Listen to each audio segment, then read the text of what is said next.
नमस्कार दोस्तों।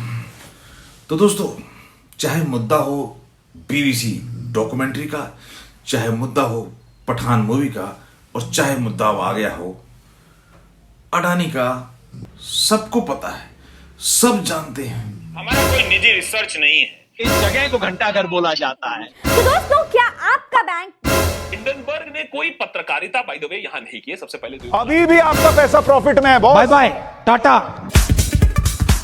और चाहे अब ये मुद्दा अडानी का जो आया है, जिसमें हिंडनबर्ग एजेंसी जो रिसर्च का काम करती है, क्योंकि वो ये सारा धंधा अपने बेनिफिट के लिए करती है और कंपनी को बदनाम करके कंपनी के ऊपर आरोप लगाकर जो शेयर को डाउन करके शॉर्ट करके उसकी अर्निंग का जो पैटर्न है सबको पता है, सब जानते हैं। और इसकी हकीकत को समझते जानते हुए देखिए कैसी कैसी बातें। ये हिंडनबर्ग की रिपोर्ट की साख है, इसलिए हम भी इस रिपोर्ट और उस पर आ रहे जवाबों और सवालों को ही कवर कर रहे हैं कि क्या क्या कहा जा रहा है।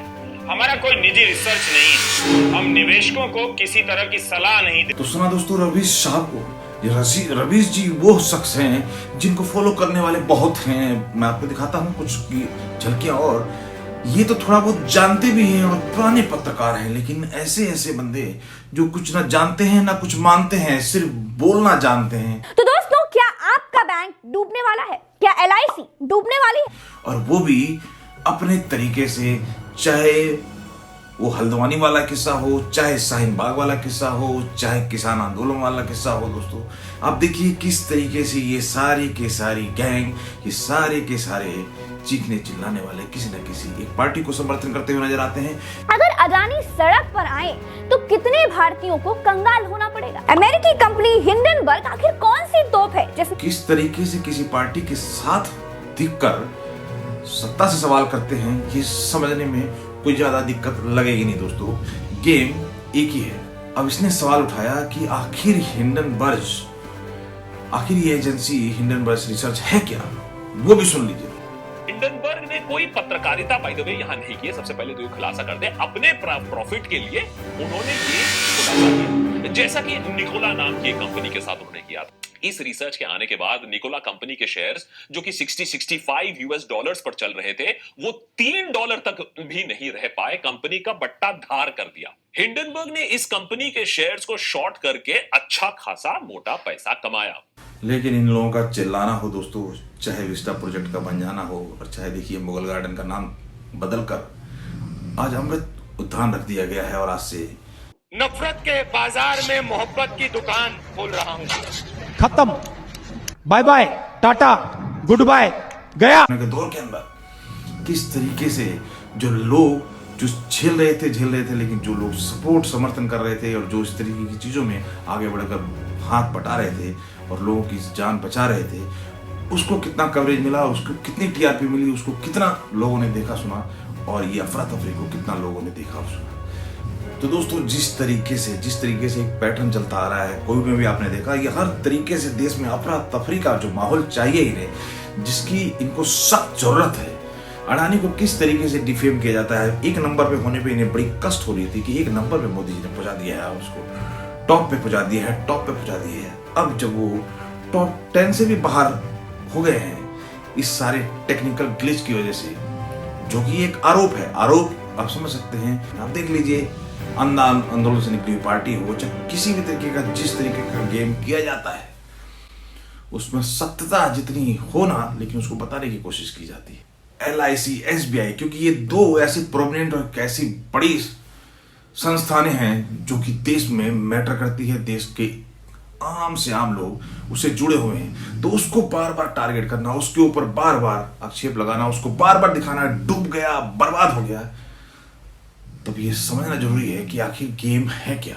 तो गेम भी समझिए दोस्तों, क्या इन्वेस्टमेंट, कितनी इन्वेस्टमेंट, और क्या है एक्चुअल हाल। अभी भी आपका पैसा प्रॉफिट में है बॉस। तो जो लोग कह रहे हैं आपका पैसा डूब गया, उनको बताइए कि एक तो पैसा मात्र 1% लगा है अडानी ग्रुप में, और दूसरा जो लगा है वो भी प्रॉफिट में। अडानी के through, indirectly through his family, बचा बचाया आपके पास 10% है, उस पर एसबीआई, एलआईसी जैसे मोटे इन्वेस्टर्स बैठे हैं। मजे की बात यह है कि शायद इसी कारण से अडानी के शेयर्स टोटल कोलैप्स नहीं करेंगे, उतना डैमेज नहीं होगा, क्योंकि शेयर्स है ही नहीं। बेचेगा कौन? ना एसबीआई बेचेगा, ना एलआईसी बेचेगा, ना मॉरिशस की कंपनीज बेचेगी, और प्रमोटर तो खुद अपने आप क्यों बेचेगा लॉस में।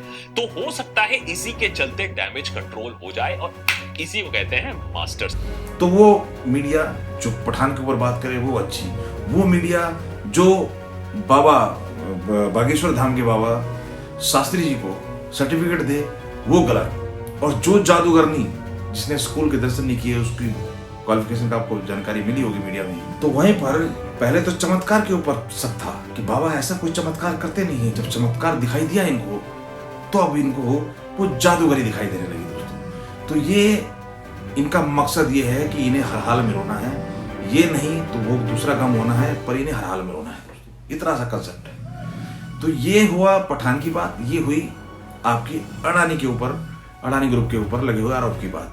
दूसरा आपने देखा बीबीसी की डॉक्यूमेंट्री, किस तरीके से उसको बढ़ चढ़ कर उसके ऊपर देखिए उस मुद्दे को कितना बनाया गया, जबकि वो स्टार्ट कहां से होता है? स्टार्ट होता है गोधरा में ट्रेन को बंद कर कर तेल, केरोसिन, पेट्रोल जाने क्या क्या गिरा के उसको जलाना और उस बात को दबाना, वो मुद्दा इनके लिए नहीं।